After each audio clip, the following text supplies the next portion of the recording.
Imagine two people receive the same feedback at work. Their manager says, "I think this part could be stronger." That's the sentence. One person hears, "They think I'm bad at this. I am failing. I am being attacked." Their body tightens, they become defensive, and they stop listening. Another person hears, "This is useful. They are showing me where to improve. I can make the work better." So they lean in, they ask questions, and they become more focused. It's the same sentence, the same situation, the same external reality, but inside they have two completely different experiences. So the question is, how can the same reality become a different inner world?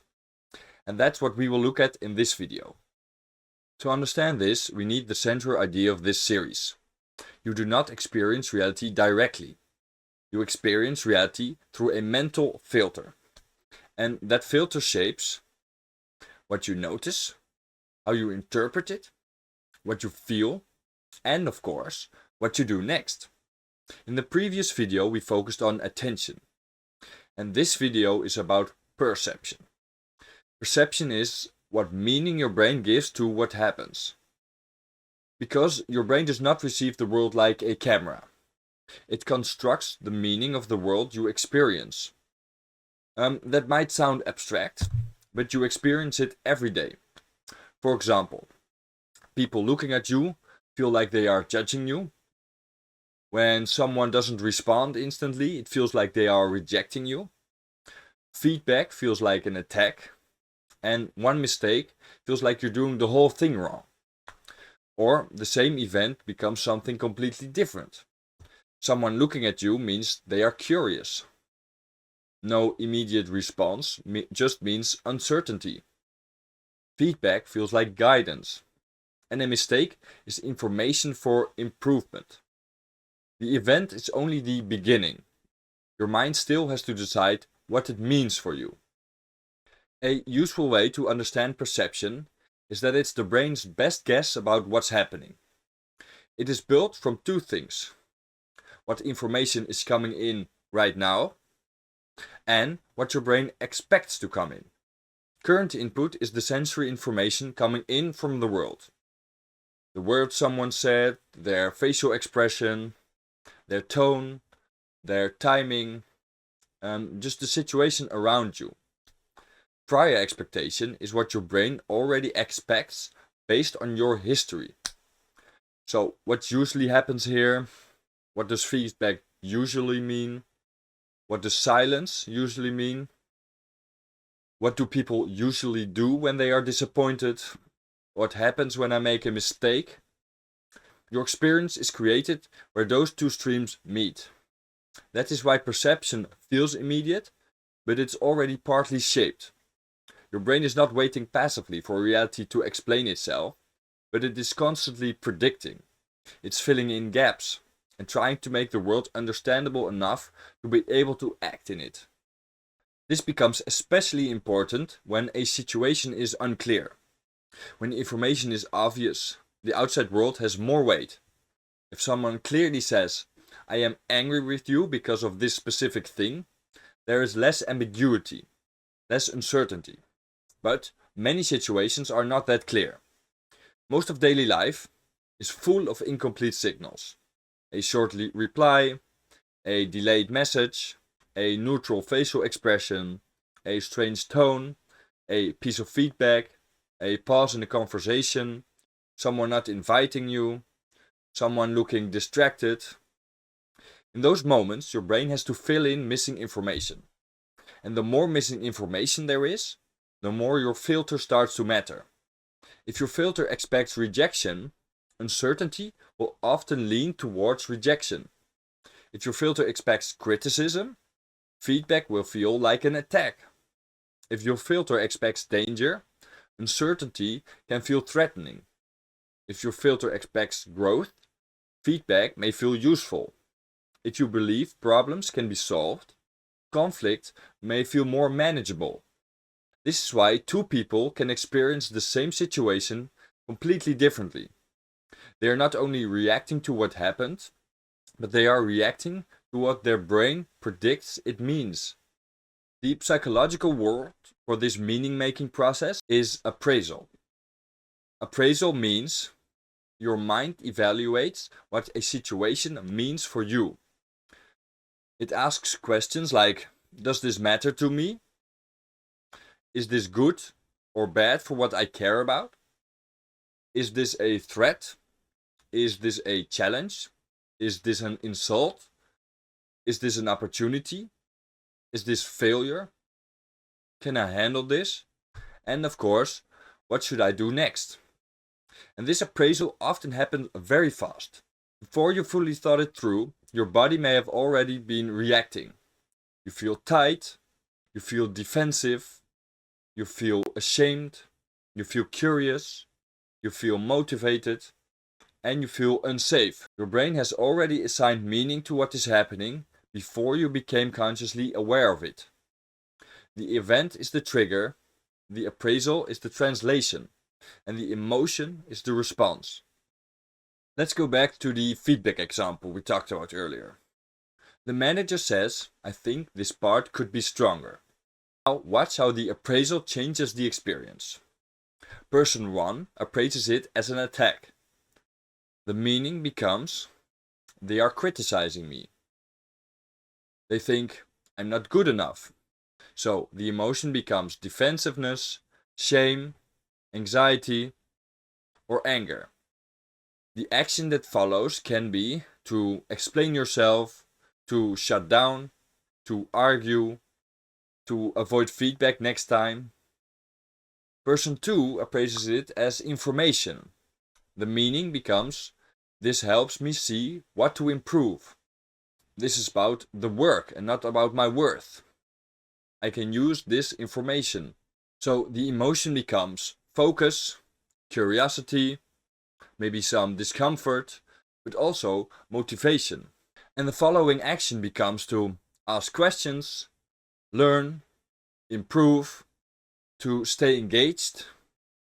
Same feedback, different appraisal, different emotion, and thus different actions. This gives us one of the most practical ideas in psychology. Emotion follows meaning. A feeling is not just a reaction to what happened, it is often a reaction to what your mind believes happened, or expects to happen. If your mind reads a situation as danger, your body prepares for danger. If it reads it as rejection, your body prepares for social pain. If it reads it as challenge, your body prepares for effort. If it reads it as opportunity, your body prepares for opportunity. If it reads it as failure, your body reacts with feelings of shame or helplessness. That is why changing meaning can change emotion. If a racing heart means I'm in danger, you may feel panic. If the same racing heart means my body is preparing me to perform, you may feel energy. If feedback means I'm being exposed, you may feel shame. If feedback means I'm being shown how to grow, you may feel focused. This does not mean that you can instantly choose every feeling you have, but it does mean your feelings are often connected to the meaning your mind is experiencing. So, when a strong feeling appears, one of the most powerful questions is, what meaning did my mind assign here? The difficult part is that appraisal does not feel like appraisal. It feels like reality. When your mind appraises feedback as attack, it does not feel like, I am currently interpreting this as an attack. It feels like, I am being attacked. When your mind appraises silence as rejection, it does not feel like, my brain is filling in missing information. It feels like, they do not care about me. That is why the filter is so powerful. It turns interpretation into felt reality. And once something feels real, your body and behavior respond as if it is real. This is why people suffer so much from interpretations. A prediction can create real anxiety. An assumption can create real hurt. And a meaning can create real defensiveness. The feeling is real, but the interpretation still needs to be examined. So, Now, let's look at how you can use this knowledge to become who you could be by applying psychology. Because there's a difference between what happened, what we assumed, and the meaning we attach to it. So I want to give you a simple tool for separating them. 4 questions that help you slow down the process, see your mind more clearly, and create space between the event and the emotional reaction. First, ask yourself questions like, what did I directly observe? What happened in the outside world? What exact words were said? And what did I actually see or hear? For example, my manager said this part could be stronger. That is the observation. Second, what did I infer? An inference is what your mind concludes from the observation. So, from my manager said this part could be stronger, maybe you inferred they are disappointed. They think I'm bad at this. This is not going well. I'm not safe here. The inference may be possible, but it's still an inference. That distinction is very important. Third, what meaning did I assign? Did I make it mean threat, failure, rejection, insult, opportunity, information, or challenge? This question helps you find the appraisal, because the appraisal is the meaning that produces the feeling. If you can name the meaning, you can begin to understand the emotion. Fourth, is there another equally possible interpretation? This question creates flexibility, because maybe the feedback means this part needs work. Maybe it means my manager cares about the quality. Maybe it means this is useful information. Maybe it means I can approve this without making it about me personally. The goal is not to force yourself into a positive interpretation. The goal is to stop treating the first interpretation as the only interpretation. Because when your first interpretation becomes the whole truth, you lose freedom. When you can see multiple possible meanings, you get space. And in that space, you can respond more wisely. Let's apply the 4 questions to the example of the feedback we talked about earlier. The observation is, my manager said this part could be stronger. The inference is, they may think this section needs improvement. The meaning I assigned is, I am failing. Another possible interpretation, maybe constructive feedback is part of the process, not proof of failure. Notice what happens here. The event stays the same, but the relationship to the event changes. Instead of being swallowed by the first meaning, you can examine it.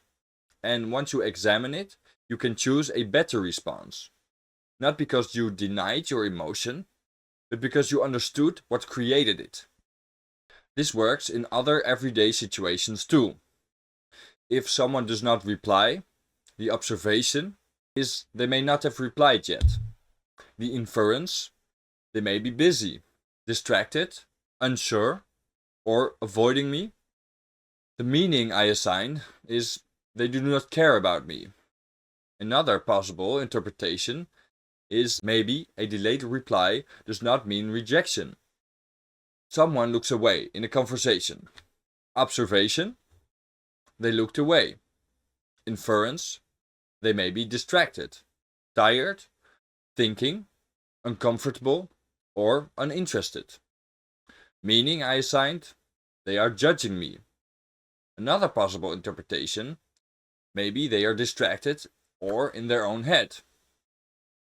You make a mistake. Observation, I made an error. Inference, this part of the task needs correction. Meaning I assigned, I am incompetent. Another possible interpretation, this shows me what needs practice. In all 3 examples, the same principle applies. The event is one thing, the meaning is another. And your experience depends heavily on the meaning you choose. A quick important point. Looking for another interpretation is not lying to yourself. It is about being more accurate. Sometimes the first interpretation may be right. Someone may actually be angry. Feedback may actually be harsh. A situation may actually be unsafe. But the goal is not to replace every negative thought with a positive one. The goal is to separate the evidence from prediction. To ask yourself, what do I actually know? What am I adding? What else could fit the facts? And what meaning helps me respond well? That is psychological flexibility. It allows you to take reality seriously without being trapped by the first meaning your mind produces. So, the main idea is this. Your brain does not just receive the world, it helps construct the version of the world you experience. Perception combines what is happening now with what your brain already expects. Then appraisal turns that situation into meaning. And emotion follows meaning. That is why two people can go through the same situation and experience it completely differently. Same event, different meaning, different emotion, and different action. Because a lot of suffering begins when an interpretation is mistaken for reality. But this raises another question. Where do those expectations come from? Why does one person expect criticism, while another expects help? Why does one person hear feedback as rejection, while another one hears it as growth? And that's what the next video is about. How your past becomes the lens through which you see life. Because your filter is not created in one moment. It is built from repeated experience. And that's how you become who you could be by applying psychology. Like the video if this helped, subscribe for the rest of the series, and comment down below what is one situation where your first interpretation strongly shaped how you felt.